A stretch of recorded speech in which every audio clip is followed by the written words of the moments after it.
Hi, I'm Caden, here with my brother, Cal, and you're watching Eating W's. eat the W.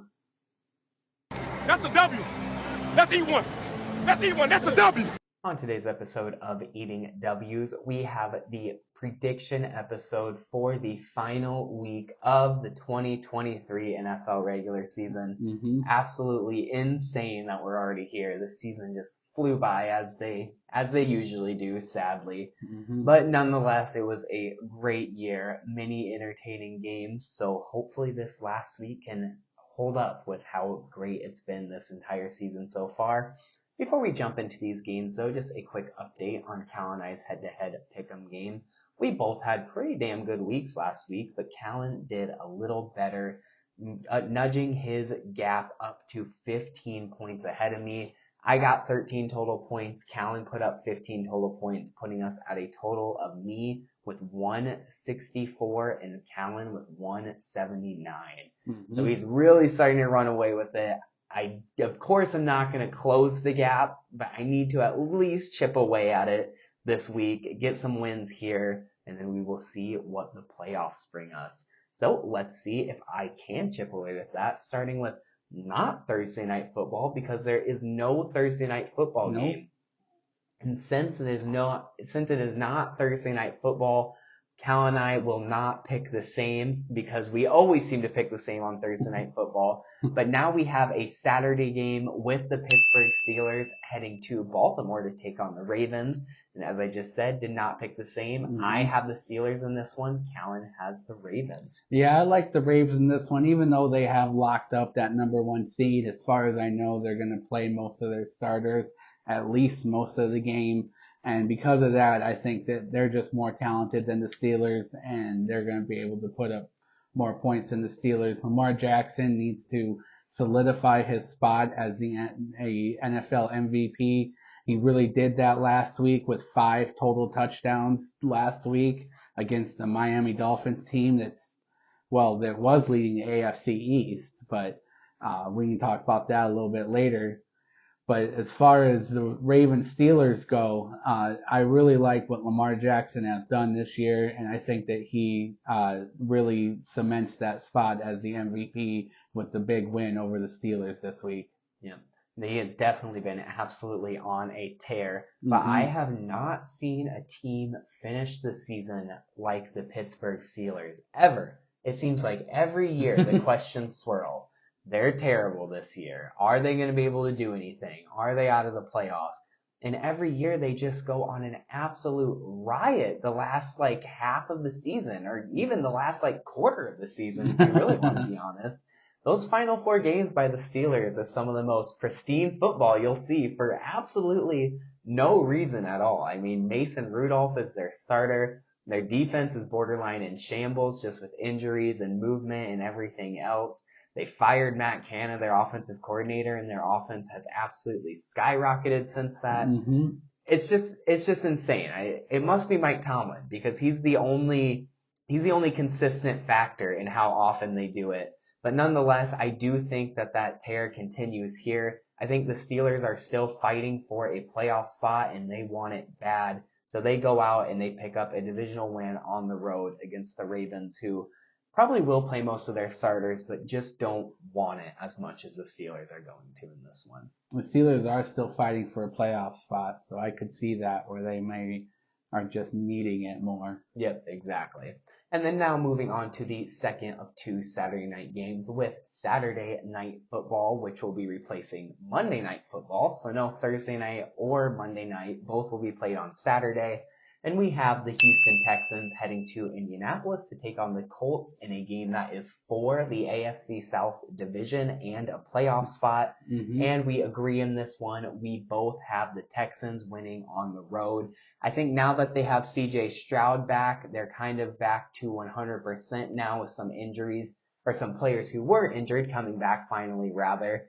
And the Colts haven't had quite the injury problems aside from Anthony Richardson getting hurt way earlier in the season.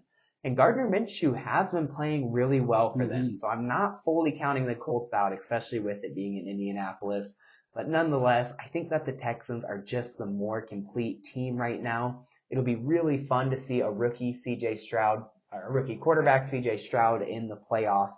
And I more pick them because this is a little bit of a toss-up, so I just picked who I want to see win in this one. Usually in toss-ups I go with the home game, but I just want to see the Texans win this so bad.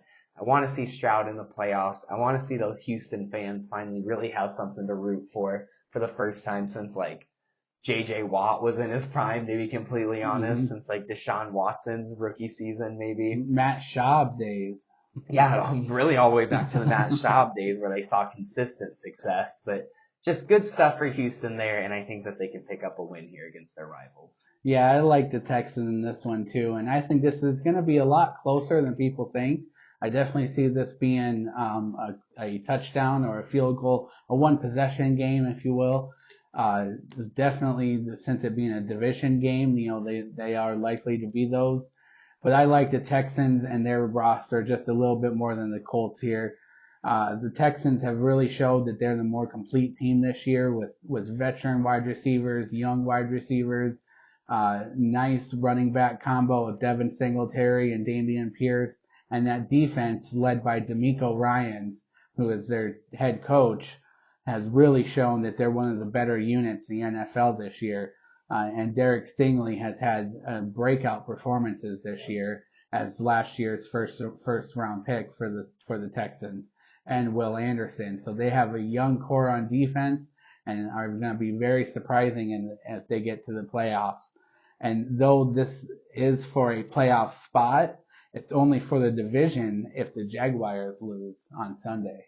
Oh, that's true. I didn't even think about that. Yeah. So the Jaguars, if they win, they get the division. But right now, I believe the Texans and Colts are the 6 and 7 seed. Interesting. So yeah, it'll be a fun one nonetheless. And yeah, that's something that I was going to Or no, they're the 7 and 8 seed. The Buffalo took over the 6 seed. Yeah, duh. But that's something that I was going to point out is who would have thought that Steven Nelson and Derek Stingley Jr. was going to be one of the better cornerback combos in the league this year. When you're DeMeco Ryans. That just shows how good DeMeco Ryans really is when it comes down to it. And then moving on, we have our first Sunday game with the Minnesota Vikings heading to Detroit to take on the Lions, and we split again here.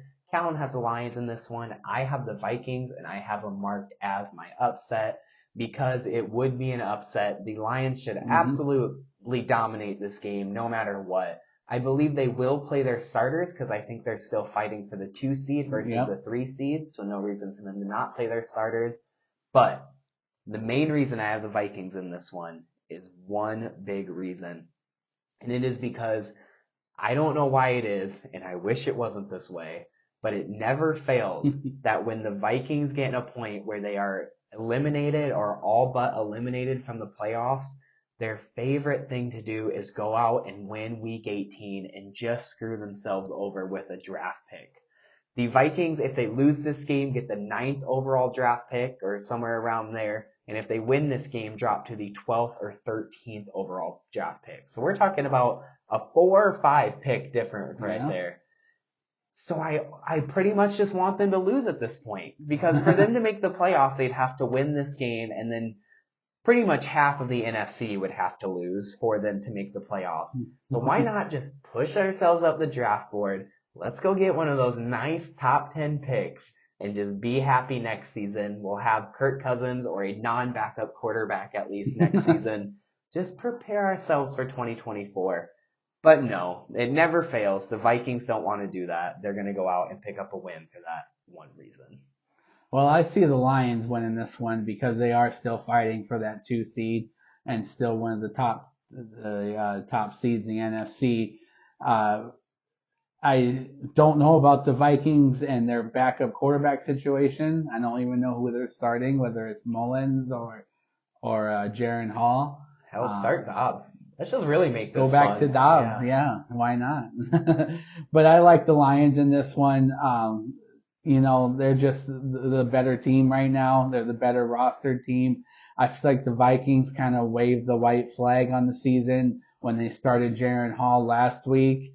And really, it'd be kind of unfortunate for them to make the playoffs because they're kind of suffering from the Jordan Travis situation, where they lost their starting quarterback and are no longer one of the best teams or better teams in the NFL. And it really goes to show how much of a difference Kirk Cousins really made on that team. Oh, Kirk Cousins is balling. And it shows how important Cousins is to the Vikings, which may play in a factor of him re-signing with Minnesota in the offseason.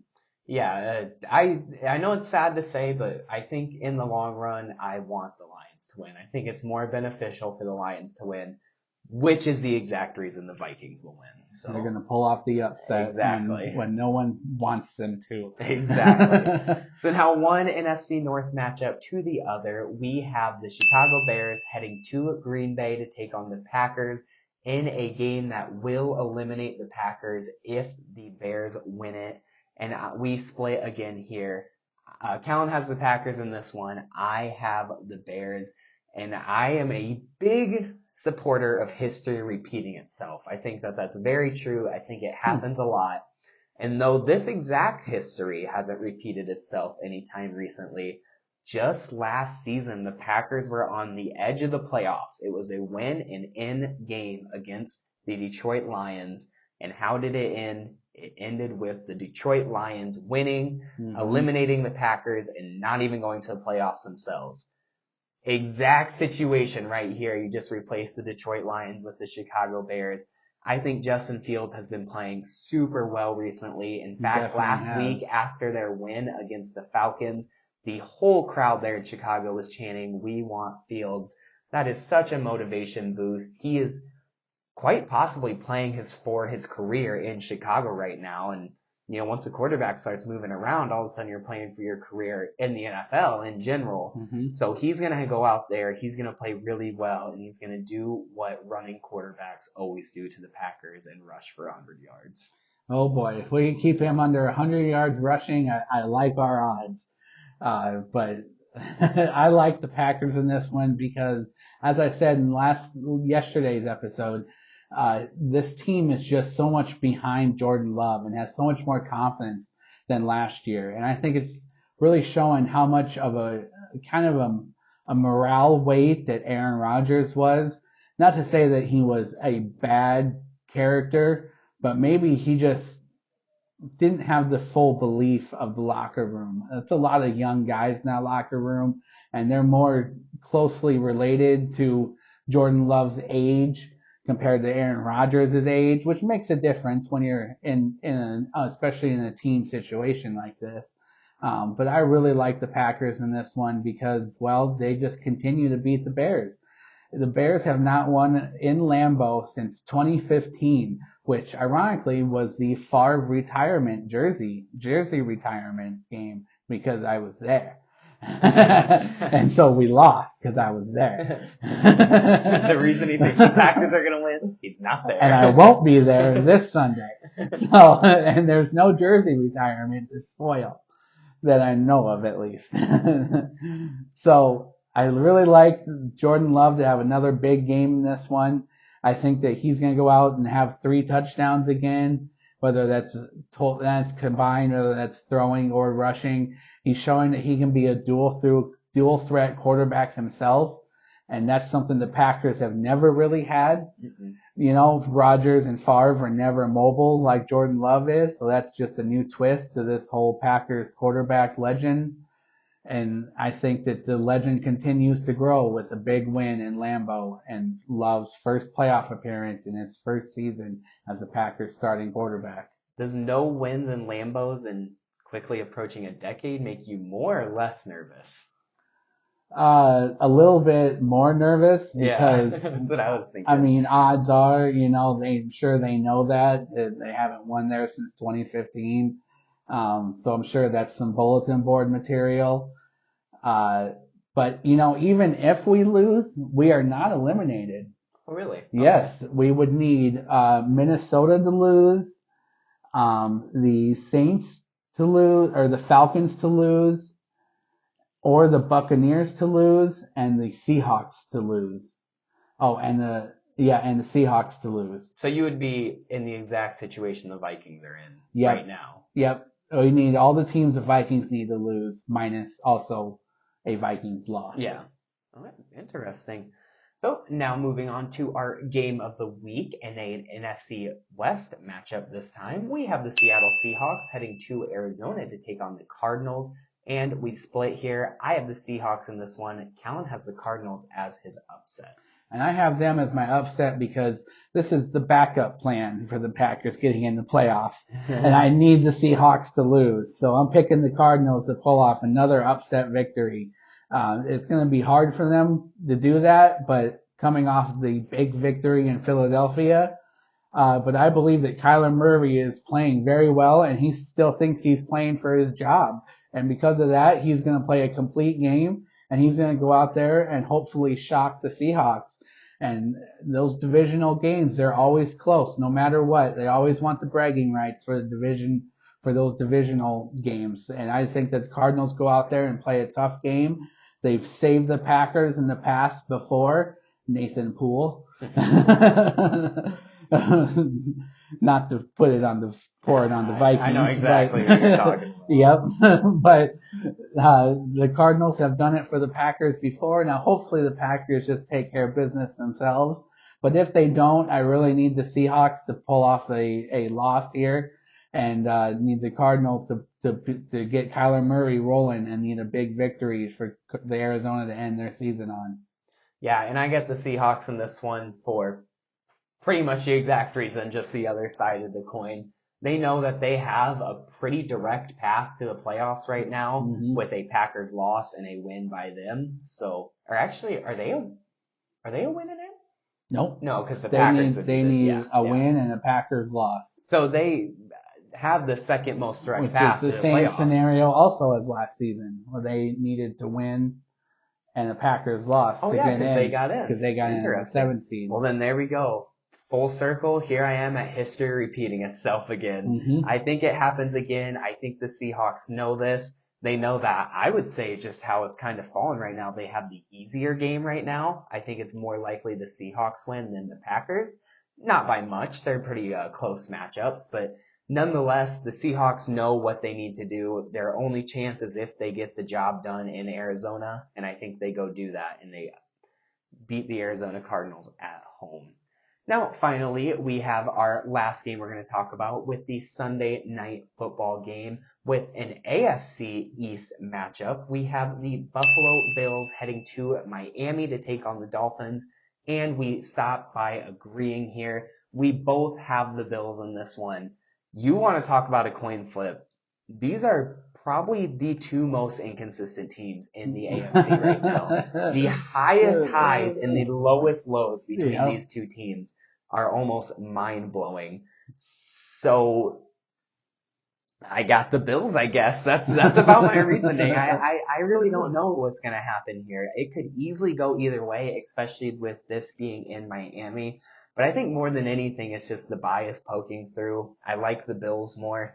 I think that they are a more three-dimensional team, while the Dolphins are a little bit more of a two-dimensional team. If the Dolphins beat you, they're going to beat you with speed. That's what's going to happen at the end of the day. It's a track race, and they're going to win any track race they go against the NFL. But the Bills have a little different, have more ways of beating you, rather. They can win a track race against certain teams. They can also put in a bruising back and rush for 150 yards, kind of like they did with James Cook a few weeks ago against the Cowboys. They can beat you by just marching down the field with 5-yard outs and ins and curls all day. They're a more three-dimensional team in my eyes, which gives them the win here. Yeah, I like the Bills in this one because their favorite thing to do is to actually have Josh Allen play hero ball. And have Josh Allen just be Superman and lead the team down the field with big plays and large chunk plays, whether that's with his feet or through the air. And I think that's what they turn to this week against the Dolphins, because that's usually what works best, is that the best player on the team or the best player on the field usually wins the game. And I think Josh Allen will prove he's the best player on the field on Sunday Night Football. And I think the Dolphins are coming in banged up and shell-shocked from that big loss to the Ravens last week. And because of that, I think they lose grip on the AFC East and slip down to a wild card. And I believe that the Dolphins have clinched a playoff berth, but the Bills can go anywhere from the 2 seed to eliminated.